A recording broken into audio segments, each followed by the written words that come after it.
namin may kapatid na sa aming pananampalataya na Diyos. Anak ko si Jesus Cristo ay namatay at nagkabuhay sa nagtitig sa kamatayan. Kaya ako ang aming kapatid si Jose ay nahihimlay na may pag-asa kay Cristo. Luring mo na sa uling araw ay makasama siya sa kanyang maluwalhating muling pagkabuhay. Nilulog namin ito sa pamamagitan ni Jesus Cristo kasama ng Espiritu Santo magpasa walang hanggan. Amen.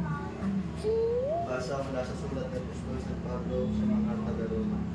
Mga kapatid, walang sino man sa atin na nabubuhay o namamatay sa kanyang sarili lamang. Kung tayo nabubuhay tayo para sa Panginoon, at kung tayo namamatay tayo para sa Panginoon. Kaya nga kung sa mabubuhay o sa mamatay tayo ay sa Panginoon. Sapagkat si Kristo ay namatay at muling nabuhay upang maging Panginoon ng mga patay at mga buhay. Tayong lahat ay harap sa hukuman ng Diyos at sinasabi sa kasulatan.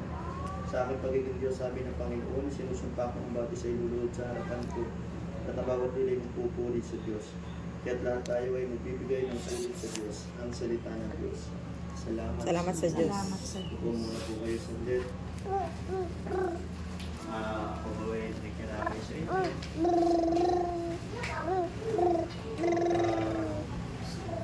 Guys, na sa isang ganda ay tanggap natin yung pagkawala niya, pero alam natin na meron pa rin bilod, meron pa rin sakit na nararamdaman.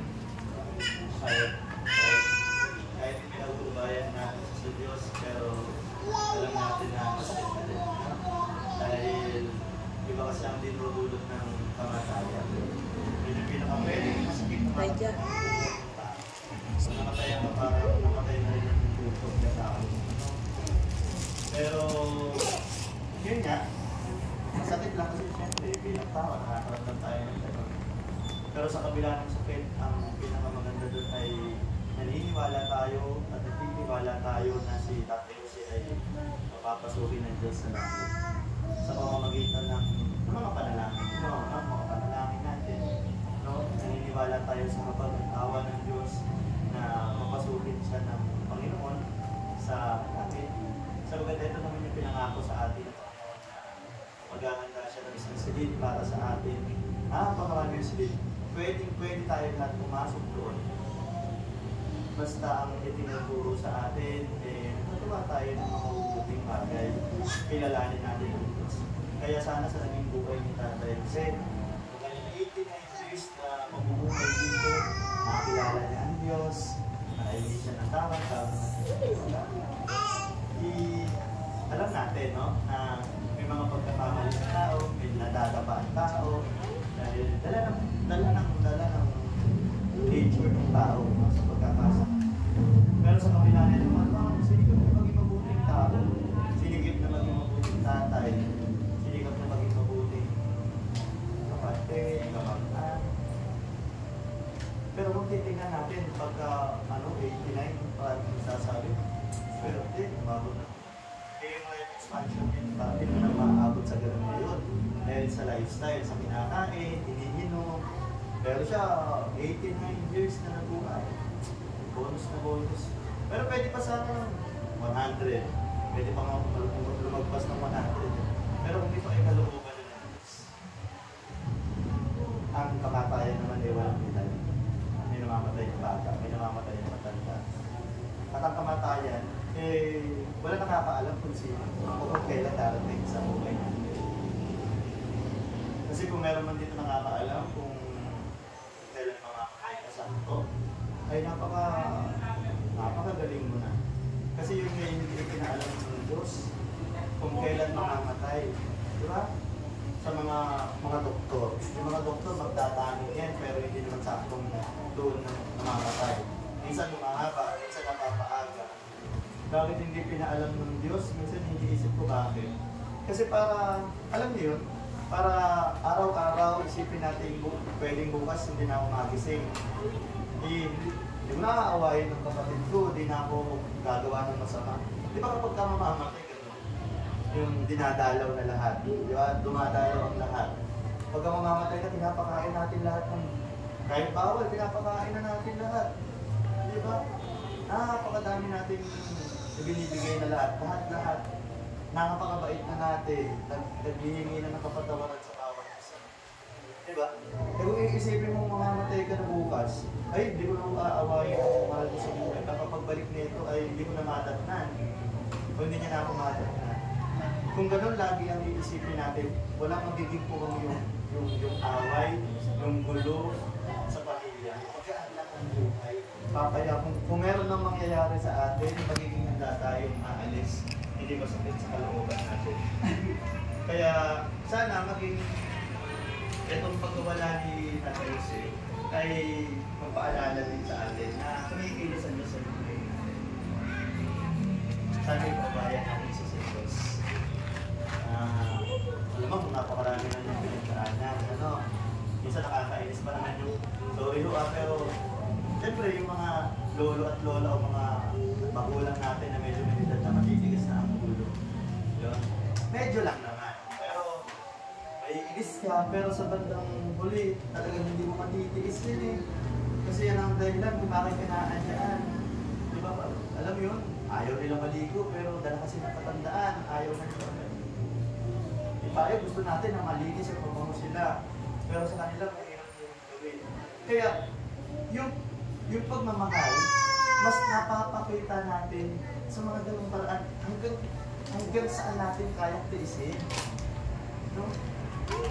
Pagka hindi mo siya natitiis, kahit sa kabila ng mga ganon, yun ay mas malalim na kagulugan ng pagmamahal. Kaya, alamang, ito'y magpapasalamat sa inyo kung bibigyan ng pagkakataon. Magpapasalamat siya na inalagaan niyo siya, hindi niyo hinayaan maglakad-lakad kung saan. May mga kanya-kanya naman kayong buhay, pwede mo naman siyang iwanan. Di ba yun ang ginagawa, di ba? Di ba nga, sinasabing, hindi naman namin obligasyon ng mga magulang namin. Hindi kaninong obligasyon yan sa kapitbahay, di ba? Kaya, napakasakit yun sa magulang, pero sa kanya, napakaswerte ni Tatay. Hindi man perfecto yung pagsasama ninyo. Malamang nag-aaway, nagkakagulo, nagsusumbatan, nagtutuan, kung sino ang mag-aalaga sa tatay. Mga normal naman eh. Pero yung sa mga nag-aalaga, yung mga nagbibigay, nagsasakripisyo para sa kanya, Diyos naman na nakakakita nito at siya. Hindi naman nakakaalam. Kung meron mga pagkukulang kay tatay, di ba naman huli ang lahat? Ibawin natin sa panalangin, sapagkat yun naman yung kailangan ng kanyang kaluluwa. Wala na. Ipagdasal natin siya, magsimba tayo para sa kanya.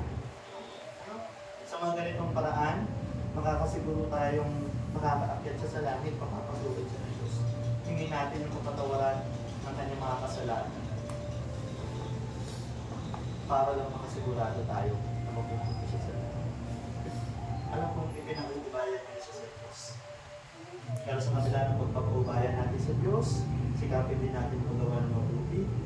Sikapin natin gawin ang kalooban ng Diyos para sa pagdating ng panahon na tayo naman itatawagin, magkikita-kita tayo sa langit. Sa awa at ng Diyos. Tumayo po.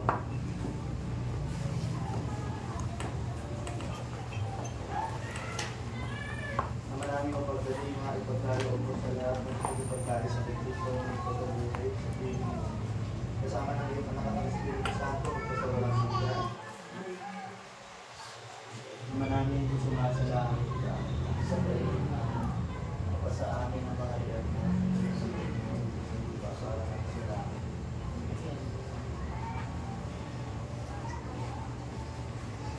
Para ang pagkakawin.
iyo, kapatid na dumanaw, para sa piling kanawa ng Panginoon, at magpapala ng Diyos sa iyo, sa ulit sa kalagawa, ng anak sa Espiritu Santo.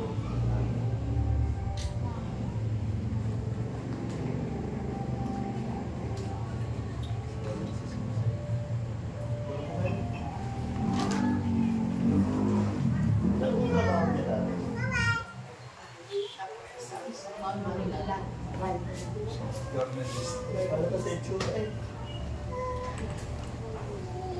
Lalo pa ako malaki ng kuya nung panahon pa ako.